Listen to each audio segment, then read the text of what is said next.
Volunteers in the Black Hills have been working on improving water cleanliness, providing healthier vegetation, and helping nurture the wildlife living there.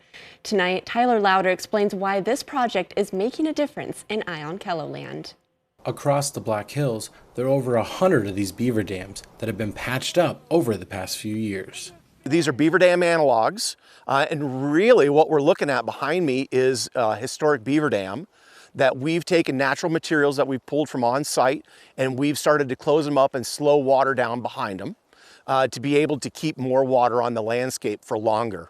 Without these efforts, water pushes through landscapes, depriving vegetation throughout the Black Hills. And start to rehydrate what we call the valley sponge, right? It's that soil, that area, those acres adjacent to your stream.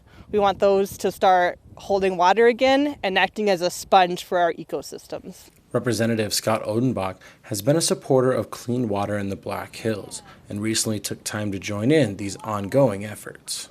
Part of what they're doing here that slows that water down helps to recharge our aquifers out here, and that benefits, like I say, everybody from cattle ranchers to folks who enjoy recreation and the beauty for its own sake to people who want to maybe dig wells in the future for homes.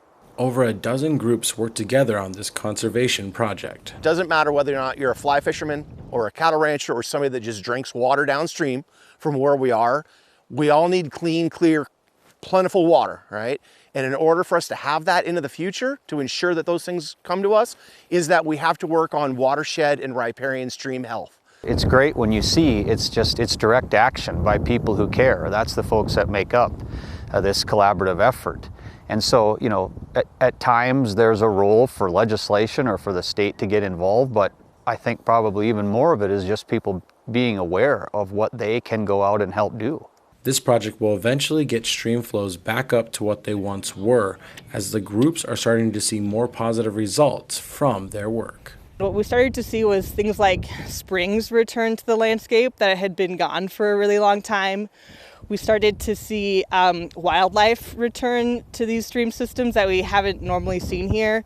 We've seen the plant community respond significantly. Just a whole bunch of fun. When you get a bunch of people together and we're all digging in the mud together, and it's instant gratification. You can really see that water start to back up, and you start seeing the landscape start holding water again and watch the vegetation change to something that's more historic, more natural. It's gratifying. With Ion-Kelloland, I'm Tyler Louder. Volunteers say they're already seeing positive results. We'll be back with a look at sports.